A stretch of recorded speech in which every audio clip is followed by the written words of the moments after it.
Assalamualaikum warahmatullahi wabarakatuh. Saya memperkenalkan bahwa nama saya Muhammad Maksum, panggilan sehari-hari ya Pak Maksum. Saya dilahirkan di kota Boyolali, Jawa Tengah pada tahun 1957. Kemudian orang tua saya pindah ke Jombang, di pelosok Jombang. Di sana, kemudian pada tahun 1967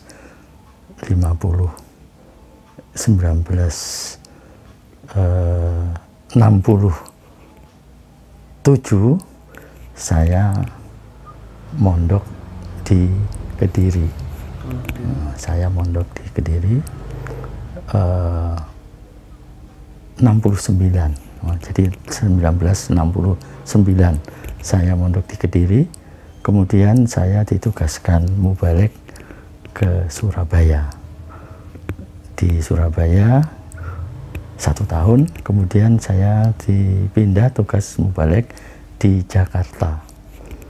Kemudian di Jakarta saya dipindah ke Palembang karena waktu itu di Palembang dibutuhkan mubalek yang istilahnya belum dewasa, karena di sana yaitu membutuhkan mubalek-mubalek yang dianggap di situ ya keluarganya orang-orang yang ada di Palembang sana. Jadi saya pindah di Palembang, kemudian kembali saya ke Jakarta atau dipindah di Jakarta sampai tahun 1975.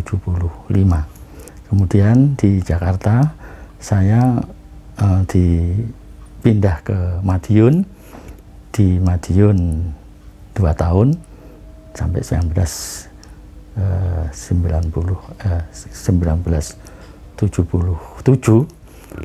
Kemudian saya dipindah tugas mubalek di Purwokerto. Dari Purwokerto sampai 1978. Kemudian dari Purwokerto saya ke Gading, yaitu mengajar di Pondok Gading, karena orang tua saya hijrah ke Gading. Waktu saya di tugas mubalek itu, orang tua saya pindah ke Gading, jadi saya dari Purwokerto itu pulang ke Gading. Terus di Gading saya itu mengajar di pondok, Gading. Setelah itu tahun 1979 saya tugas di Kerawang, karena keinginan saya itu kepingin untuk ibadah haji, karena waktu itu guru saya yang di Pondok Kediri itu bisa pergi haji, waktu itu gratis dihajikan oleh Agnia. Nah terus kemudian saya kepingin banget ya untuk menjalankan ibadah haji. Alhamdulillah kemudian saya bisa ke Mekah, tepatnya di kota Jeddah, yaitu di sana bekerja di International Hospital yang ada di Jeddah itu. Alhamdulillah saya di sana setiap tahun saya diberi izin untuk menjalankan ibadah haji, yaitu yang saya inginkan adalah saya bisa menjalankan ibadah haji. Alhamdulillah saya diberi izin untuk menjalankan ibadah haji. Kemudian tahun 1984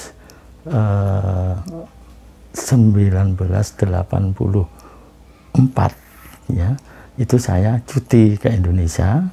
Nah ya waktu itu kemudian saya menikah dengan istri saya yang dari Surabaya, karena dulu saya pernah tugas di Surabaya waktu itu, di kelompok situ waktu itu. Nah setelah itu saya kembali ke Mekah lagi, yaitu sampai tahun 1992. Jadi 1992 tepatnya saya 11 tahun saya tinggal di sana. Nah, saya kembali 92 yaitu ke Gading sini. Kemudian saya mengajar di Pondok Gading sini, yaitu mengajar hadis besar, yaitu hadis Muslim. Jadi waktu itu saya mengajar di Pondok Gading 1992 itu, yaitu mengajar hadis besar, yaitu hadis Muslim. Kemudian pada tahun 1993 itu saya mengajarkan Al-Quran, mangkul Quran dengan makna bahasa Inggris. Karena saya minta izin ke Bapak Abdul Thohir almarhum, saya mau menerjemahkan Quran ke dalam bahasa Inggris. Jawabannya bagus, bahasa apa saja silahkan. Kemudian saya tahun 2000 yaitu mengajar di SMA Budi Utomo, yaitu mengajar mata pelajaran bahasa Arab dan mata pelajaran agama Islam. 96 itu pas jenengan ngajar nih berarti pernah nonton MTI waktu itu. Ya, yaitu mulai MT karena saya awali dengan mengajar yaitu 3 orang guru Budi Utomo dan 3 siswa waktu itu. 96, jadi ya, 96. Jadi itu baru itu yang saya ajar baru 6 orang gitu. Kemudian berjalan terus tambah, kemudian diberi kamar 24 itu, ya, kamar 24 di kamar 1 itu, karena pesertanya tambah. Waktu itu yang banyak adalah MT, karena mereka lebih mudah untuk mangkul makna bahasa Inggris, karena mangkul bahasa Indonesia sudah lancar, sudah biasa, sehingga mangkul yang makna bahasa Inggris itu lebih mudah, tinggal mengalihkan bahasa begitu. Kemudian tahun 2000 ya itu saya menjadi guru di Budi Utomo, SMA Budi Utomo, mata pelajaran bahasa Arab dan agama Islam gitu. Kemudian pada tahun itu saya mewakili dari pondok, dari Gading, yaitu menjadi BPD, yaitu BPD di Gading, Badan Perwakilan Desa. Dari Badan Perwakilan Desa itu saya. Dan itu juga saya jadi anggota LDI Kabupaten Jombang sebagai ulama LDI Kabupaten Jombang waktu itu. Kemudian itu saya menjadi anggota MUI Kabupaten Jombang periode pertama, terus periode selanjutnya ya insya Allah sampai tahun 2025. Kemudian saya jadi guru pondok sampai hari ini saya ya tetap mengajar di pondok. Ya juga saya diberi dapuan sebagai wakil pimpinan pondok Gading Mangu, wakilnya Bapak Banadi. Itu. Jadi sebelum saya ke Kerawang itu ngajar di Gading ya kita kurang lebih 1 tahun. Jadi sebelum ke Kerawang. Kerawang teng Arab terus Gading balik nang Gading ya. Jadi. Berarti umpami dados balik niku pun pinten tahun lah? Cara dihitung ya dari tahun 70 nih. Ya tahun 1970 di Surabaya itu awal saya jadi balik. 51 tahun. 51 tahun lah? Iya. Jadi umur pinten waktu jadi balik itu? Saya waktu itu istilahnya cabai rawit istilahnya. Karena waktu itu ya saya dilatih untuk bisa jadi mubalek di Gunung Sari di Surabaya Selatan. Jadi itu di Surabaya Selatan. Jadi saya waktu itu ya masih istilahnya cabai rawit gitu istilahnya, tapi kalau istilah sekarang pra remaja gitu. Waktu aku mondok itu dikei nggon khusus yaitu istilahnya anak cabai rawit, cuman yang istilah sekarang sudah pra remaja, itu di depan masjid itu masjid Kediri itu di Wali Barokah itu. Jadi Wali Barokah yang paling pinggir barat itu kamar khusus untuk saya dan teman-teman, kurang lebih ada 15 anak gitu. Motivasi jenengan sampai nyun izin Pak Thohir untuk menerjemahkan Quran niku waktu niku nggak ada motivasi apa? Saya motivasinya karena jamaah itu Batin Hasan mengatakan dadio guru ni jagat. Kan mengatakan dadio guru ni jagat. Nah, waktu itu saya di Jakarta itu ada pengurus Jakarta itu bilang ke saya, kamu jadi mubalek harus bisa bahasa Inggris.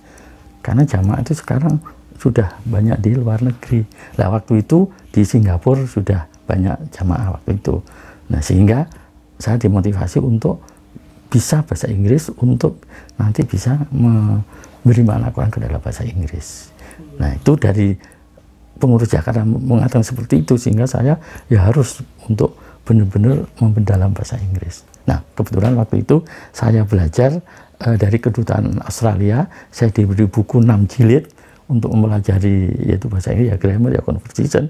Nah, sehingga saya akhirnya waktu di Mekah, waktu di Jeddah itu saya praktekkan itu ngomong setiap hari bahasa Inggris. Jadi sehingga saya 11 tahun di sana itu ya setiap hari ngomong saya Inggris, Arab begitu. Nah, maka terus setelah saya minta izin ke Bapak Abdul Tohir almarhum itu diizini, maka saya ingin di sekolah Budi Utomo ini khususnya di Pondok Gading itu anak-anak bisa menerjemahkan Quran, memberi makna Quran dengan bahasa Inggris. Terbukti alhamdulillah sampai sekarang ya anak-anak sudah banyak sekali yang bisa memberi makna Quran dengan bahasa Inggris. Untuk sejarahnya MTI sendiri bagaimana, Pak? Untuk terbentuk MTI ini, Pak? Nah, kalau gini, dari 6 orang itu tadi, 3 orang yang guru Budi Utomo, 3 orang adalah anak siswa.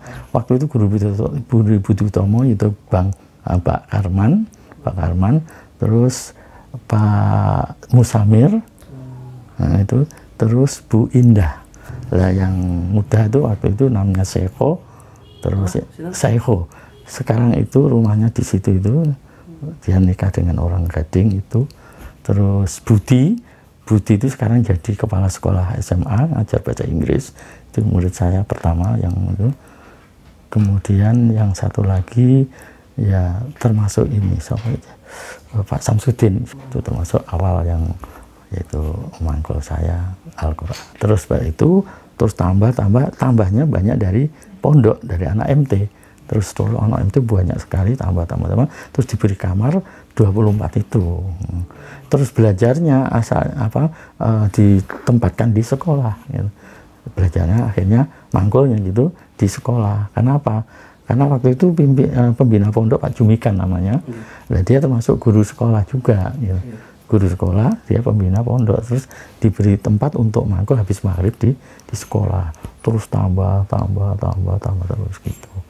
Sehingga sampai ya katakanlah 50 lebih gitu waktu itu. Terus akhirnya dari kamar 24 itu berkembangnya pertama itu ke Gama 2, langsung 10 kamar. Karena Bang Karman pertama kali yang mangkul bahasa Inggris ya Pak Karman almarhum itu, sehingga dia memberi tempat pondok Gama 2 yang baru dibangun, baru selesai, yaitu 10 kamar. Jadi dari 1 kamar langsung jadi 11 kamar gitu, MTI. Nah, terus Gama 1 dari 24 ditambah menjadi 23, bukan 25, 23, 22, 21 sampai 20 sekarang yang di Gama 1. Tapi yang Gama 2 langsung 10 kamar. Waktu Kamar 1, 2, 3, 4, 5, 6 sampai 10 gitu. Sehingga sebelum corona kan corona ini pada daring kan. Jadi sebelum corona ini MTI 1000 lebih. Jadi pesertanya atau santrinya itu. Alumninya ya setiap tahun itu ya banyak sekali gitu. Jadi sebelum corona itu 1000 lebih. Amlina ya alumninya ya banyak banget ya, ribuan gitu. Itu. Lah, keuntungan di MT itu selain iso menerjemahkan Quran ke dalam bahasa Inggris, itu kan dipraktekkan untuk conversation, untuk bercakap-cakap. Itu sehingga mereka kalau lulus dari Gading itu bisa masuk ke perguruan tinggi, itu ya dengan bahasa Inggrisnya itu ya lebih mudah bekerja perusahaan asing atau ke luar negeri dan itu atau kuliah itu karena Inggrisnya sudah dipraktekkan setiap hari di kamarnya masing-masing. Jadi kamar MT itu selalu mempraktekkan bahasa Inggris gitu. Sehingga mereka lancar untuk itu keuntungannya di MTI. Jadi selain menerjemahkan Quran bisa dengan bahasa Inggris itu ya itu tadi. Jadi mereka itu nanti kalau lulus dari Gading itu ya mudah sekali dengan bahasa Inggrisnya itu untuk masuk perguruan tinggi, kerja di perusahaan asing atau ke luar negeri atau kuliah di luar negeri. Beberapa anak itu kuliah di Inggris, ada di Jerman, ada ya anak-anak MTI yang akhirnya kuliahnya di Australia. Itu banyak sekali gitu anak-anak yang seperti itu. Itu keuntungannya MTI kalau sudah lulus dari Gading seperti itu. Yang jelas slogannya adalah Dadio Gurune Jagat. Kemudian di MTI punya slogan itu diterjemahkan dalam bahasa Inggris, Be Teacher of the World. Itu dari slogannya Pak Haji Nur Hasan Dadio Guru Jagat seperti itu. Ya alhamdulillah ya dengan terbukti sekarang ini mereka kan ya semua ingin mempelajari ilmu Quran dan hadis. Itu. Nama MTI sendiri nih kok. Waktu niku tercetusnya berapa, Pak? Oh ya, itu asalnya Bapak Pembina Pondok yang namanya Pak Jumikan itu membuat nama MTI itu Mubalek Tugas Internasional karena bisa menerjemahkan Quran ke dalam bahasa Inggris. Kemudian setelah itu kan bahasanya kok internasional gitu, jadi Mubalek Tugasan Indonesia. Terus lagi dikembalikan ke bahasa Inggris lagi Media Teaching of Islam. Jadi MT itu singkatan dari Media Teaching of Islam. Itu jadi nama-nama itu dari ide ya Bapak Pembina Pondok waktu itu ya. Terus sekarang ya karena Pak Karman itu yang pertama kali yang ikut mangkul Quran ke dalam bahasa Inggris, kemudian kebetulan istrinya itu guru bahasa Inggris di Sekolah Budi Utomo, kemudian nama itu dibuat nama Media Teaching of Islam. Guru-guru MTI yang lawas itu mau, Pak? Guru-guru lawas ya siapa aja ya, ya ada Bu Wiwis, terus siapa ya yang lawas-lawas itu pada selalu itu.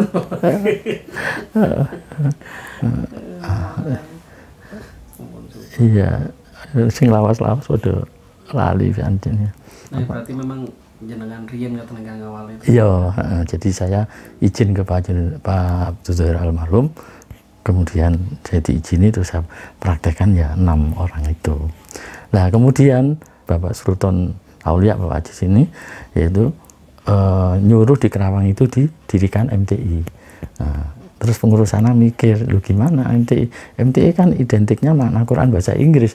Nah di sini siapa yang untuk bisa makna Quran bahasa Inggris? Kemudian dari Gading ini dikirimkan ke sana, ya waktu itu istilahnya ya staff gitu, ya anak-anak asisten-asisten yang mengajar mangkul itu terus dikirimkan ke Kerawang, termasuk anak saya yang Firda nama itu dikirimkan ke Kerawang sana untuk mendirikan MTI di sana, karena Bapak Sultan Aulia minta supaya di Kerawang didirikan MTI gitu. Saniki pun tempun di mawon. Sing enten MTI ini. Oh saiki wis akeh nemen. Jadi MTI di daerah. Soalnya mereka yang dari Gading ini terus di sana ada pondok mini, ada sekolahan jamaah gitu itu, sehingga mereka mengajar di sana seperti di Sulawesi, di Kalimantan, di mana banyak sekali sekarang gitu. Itu MTI mereka yang asalnya dari Gading sini.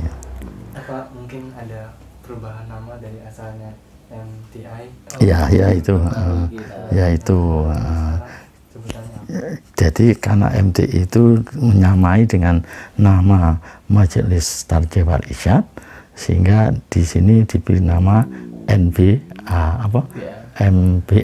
Mubalek Bahasa Asing. Di situ juga ada bahasa Arab, ada bahasa Jerman kan seperti itu. Tapi tetap yang eksis yang bisa mempraktekkan untuk bisa menjadi mubalek dengan makna Quran itu ya bahasa Inggris itu yang MTI itu. Begitu ya. Iya, jadi MBA.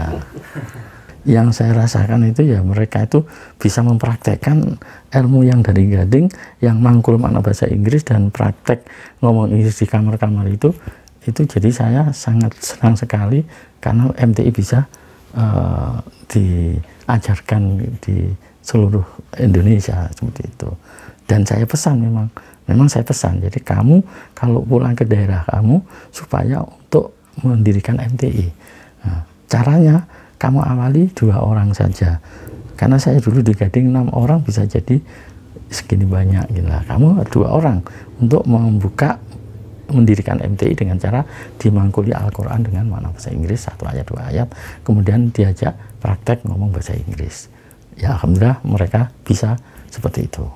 Itu dari yang saya rasa itu bisa MTI bisa berkembang di mana-mana seperti itu. Sampai saat ini kali alumni kita tasik connect. Iya, cek connect ya. Alumni itu ada cek connect ini. Ya menceritakan perkembangan MTI yang ada di daerahnya begitu. Pernah mboten merasakan barangkali ada hal terberat pada saat merintis MTI ini Ki? Yo, sebetulnya kalau tanya masalah berat itu banyak kendalanya itu dari pengurus-pengurus pondok, antara lain ya mengatakan seperti ini, ngaji mangkul makna bahasa Inggris itu mubazir karena waktunya digunakan untuk mangkul makna bahasa Inggris itu lebih banyak, dapatnya lebih banyak seperti itu. Jadi istilahnya mangkul makna bahasa Inggris itu jadi malah waktunya tersita ya, dengan mangkul bahasa Inggris itu perlu untuk ya belajar, untuk menghafal dan lain-lain itu. Nah, tapi waktu itu saya tetap enggak, mangkul makna bahasa Inggris itu sebetulnya kalau sudah MT itu lebih mudah sekali. Nah, waktu itu kebetulan pesertanya waktu itu yang banyak MT gitu. Nah, sehingga saya nganggap nggak jadi masalah gitu. Dan MT itu sudah khatam Qur'annya gitu. Tapi waktu itu umpama pesertanya bukan MT, ya saya bisa nerima kata-kata itu, artinya ya memang membuang waktu gitu. Tapi karena pesertanya itu MT, jadi bukan membuang waktu, sudah khatam Quran, tinggal mengalihkan bahasa. Nah, alhamdulillah akhirnya MT-nya tambah banyak. Itu. Ya, jadi kendalanya seperti itu. Jadi seakan-akan memang mangkul makna bahasa itu mubazir gitu lah. Padahal enggak. Nah, karena ya itu tadi saya sudah berkeyakinan Dadia Guru Jagat itu ya mesti nanti berguna untuk mengembangkan praktik jamaah ini dengan bahasa Inggris itu ya otomatis gitu. Karena jamaah-jamaah ya lama-lama kan ada yang nggak bisa bahasa Indonesia, bisanya bahasa Inggris kan seperti itu. Nyatanya ya terbukti sudah ada seperti itu. Harapan ke depannya apa Pak? Harapan ke depannya ya MTI nanti bisa terus berkembang jadi jamaah istilahnya go internasional atau Dadia Guru Jagat itu benar-benar nanti dipraktekkan bisa ke seluruh dunia gitu. Itu harapan kedepannya seperti itu. Maka semua yang lulusan dari MT dari Gading selalu saya pesan seperti itu. Baru aja kalau nggak salah seminggu yang lalu saya juga ngumpulkan ya staf-staf atau asisten-asisten itu saya kumpul ke sini, yaitu karena dia sudah lulus sekolahnya, saya pesan kamu semuanya ini supaya mendirikan MTI di daerah kamu masing-masing. Seperti tadi yang saya ceritakan, jadi kamu ajari 1 ayat per pertemuan, paling banyak 2 ayat. Terus kamu ajak untuk praktek ngomong menggunakan buku conversation. Jadi praktek ngomong gak ngarang sendiri, jadi menggunakan buku conversation. Nah itu dengan kamu praktek ngomong dengan mangkul Quran nanti jadinya lebih lancar untuk berbahasa Inggris dan lebih mudah untuk memberi makna Quran ke dalam bahasa Inggris. Seperti itu. Itu cita-cita atau rencana atau keinginan ke depannya seperti itu. Pesan saya yang sudah ikut MTI yaitu tadi supaya nanti kalau ke daerah-daerahnya mendirikan MTI dengan cara mangkul Quran dengan makna bahasa Inggris dan praktek berbicara dengan bahasa Inggris. Lah yang belum ikut MTI ya saya ajak untuk ikut MTI supaya nanti bisa memberi makna Quran ke dalam bahasa Inggris dan bisa ngomong Inggris, praktek berbahasa Inggris dengan sehari-hari. Nah, itu yang harapan saya. Maka ikut ke MTI itu keuntungannya lebih banyak. Nanti kalau sudah lulus bisa dirasakan yaitu bahasa Inggrisnya itu. Bisa ngomong Inggris dengan lancar, dan itu tadi kalau mau masuk perguruan tinggi karena bisa bahasa Inggris ya biasanya lebih mudah. Kalau mau kerja di perusahaan asing juga lebih mudah karena bahasa Inggris yang sudah dipraktekkan sehari-hari. Nah, kalau mau kuliah di luar negeri juga lebih mudah. Dan nyatanya sudah di anak-anak MTI yang bisa seperti itu gitu. Ada yang kerja di perusahaan asing, ada yang masuk perguruan tinggi dengan bahasa Inggrisnya itu, ada yang ke luar negeri kuliah di luar negeri seperti itu.